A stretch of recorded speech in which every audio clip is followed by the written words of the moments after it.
I don't know.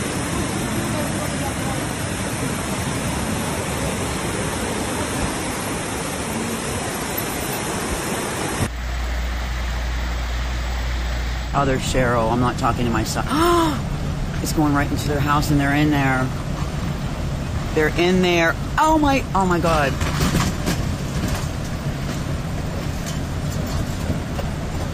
Oh,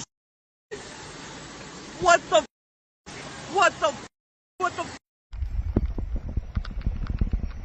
That's the house.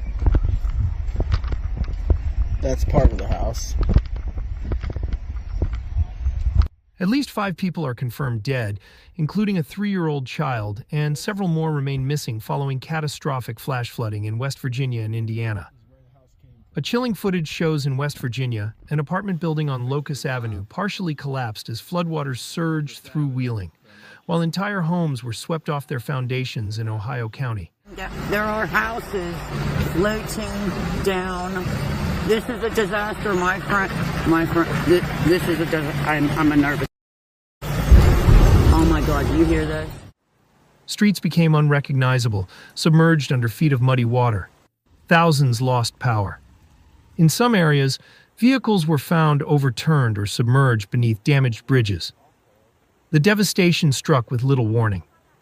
What began as a night of steady rain escalated into one of the most destructive inland flood emergencies the region has faced in decades. Just a day earlier in Indiana, torrential rain prompted widespread rescues and inundated neighborhoods, but it was in West Virginia where the impact reached a tragic and historic scale.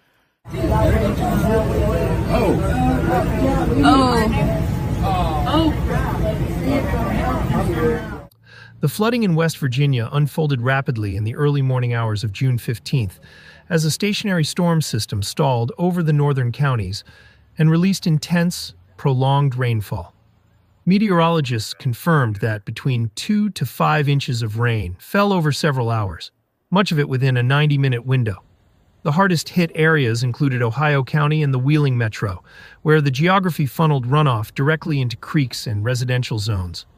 Big Wheeling Creek surged past flood stage, overtopping its banks and sending floodwaters rushing through densely populated neighborhoods. In the city of Wheeling, floodwaters entered homes, damaged commercial buildings, and swept away vehicles. The Wheeling Fire Department reported 3 confirmed flood-related deaths within the city limits, while statewide emergency management raised the overall death toll to 5 by the evening of June 16th. At least 4 more individuals remain unaccounted for. Search and rescue teams, assisted by boats, drones, and K-9 units, continue operating along flooded corridors of Wheeling Creek and the Ohio River. In Valley Grove and Triadelphia, creeks overran their channels, cutting off access to multiple roads and stranding residents. U.S. Route 40 near National Road was impassable, and multiple bridges sustained visible structural damage, including span displacement and undermining at their foundations. Emergency officials reported that mobile homes in several communities were dislodged and found overturned in creek beds or fields downstream. Photos and videos verified by local media showed entire portions of neighborhoods underwater. Approximately 4,000 customers lost power across Ohio County during the peak of the event. Water systems and electrical substations suffered flood damage, delaying utility restoration. In some areas, natural gas lines were compromised, further complicating recovery and triggering localized evacuations.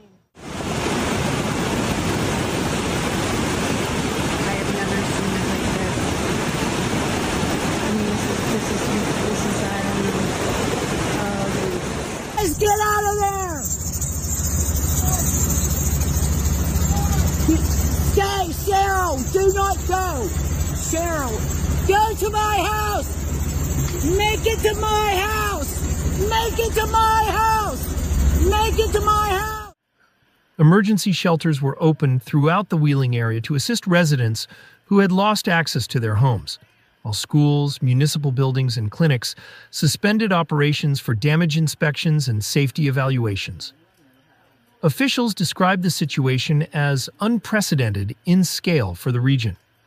According to the West Virginia Department of Highways, at least 18 state-maintained roads were closed due to high water, mudslides, or washed-out sections.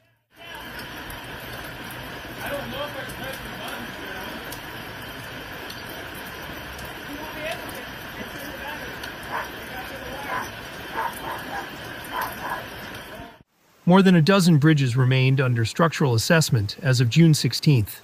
In addition to infrastructure, critical public services were also affected. Several water treatment facilities experienced storm-related shutdowns, and boil water advisories were issued in areas with confirmed contamination risk. Local hospitals remained operational but activated emergency protocols to prepare for flood-related patient surges, including hypothermia, trauma, and exposure cases. Medical response was further challenged by debris-blocked roads and intermittent access to certain rural areas. Governor Patrick Morrissey declared a state of emergency for Ohio and Marion counties, enabling the mobilization of additional state and federal resources. FEMA representatives have been actively assisting in search and rescue operations alongside local emergency management. While damage assessments are ongoing, there is no report of a formal federal disaster declaration at this time. Officials caution that, although floodwaters are receding in some areas, the full extent of damage will take days to assess and longer to repair. Hydrologists at the National Weather Service maintain flood warnings across multiple counties due to saturated soils and the potential for additional rainfall later this week. Oh my God, be careful!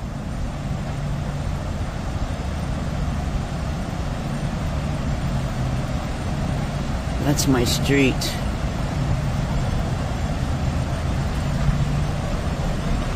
Can you guys, I don't know if I'm, oh my God, another one. Every car up this creek is going to come down it.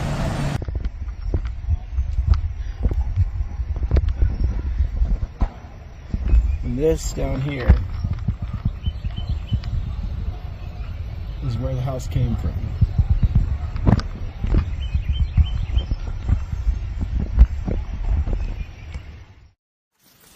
In Indiana, the severe flooding began a day earlier, on June 14th, primarily impacting central counties including Howard, Boone, and Tippecanoe. In Kokomo, over 6 inches of rainfall inundated streets and overwhelmed drainage systems.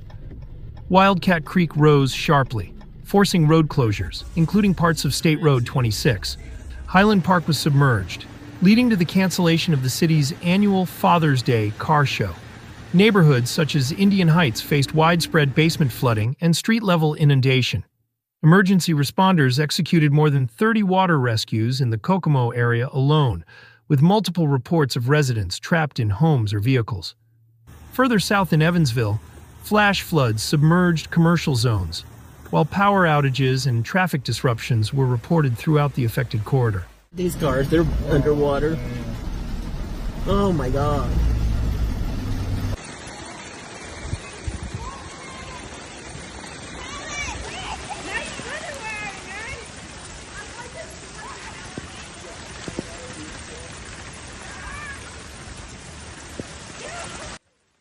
Meteorologists attribute both flood disasters to the same atmospheric setup. A stationary low-pressure system stalled over the Ohio Valley, pulling Gulf moisture northward and producing slow-moving bands of intense rain. In West Virginia, steep terrain and narrow valleys accelerated runoff, transforming creeks into dangerous torrents. In Indiana, flat urbanized areas experienced rapid ponding and flash flooding due to poor soil absorption and insufficient drainage. Saturated ground from recent storms amplified both states' vulnerability to this new round of flooding. Experts have noted that such stationary systems are not rare, but may be increasing in impact as climate variability shifts storm intensity and duration. However, definitive attribution of this particular event to climate change remains under scientific review. With recovery just beginning, both states face a long road ahead. In West Virginia, the priority remains locating the missing, stabilizing infrastructure and providing relief for displaced families. Officials have urged residents to avoid flood zones and report structural damage or hazardous material leaks. Utility crews continue working around the clock to restore services, while public health warnings remain in place due to potential contamination from sewage and runoff. Alright. Are you coming, dude? Alright, I'm going.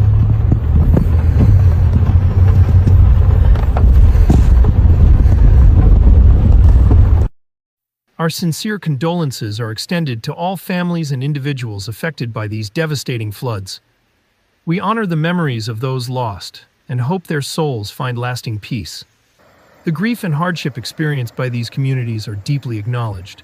May strength and resilience support everyone impacted as they begin the challenging journey of recovery and rebuilding in the days ahead. If you found this report informative, consider liking and sharing it to others. Let us know your experiences or thoughts in the comments. As always, thank you for watching. Stay safe and stay aware.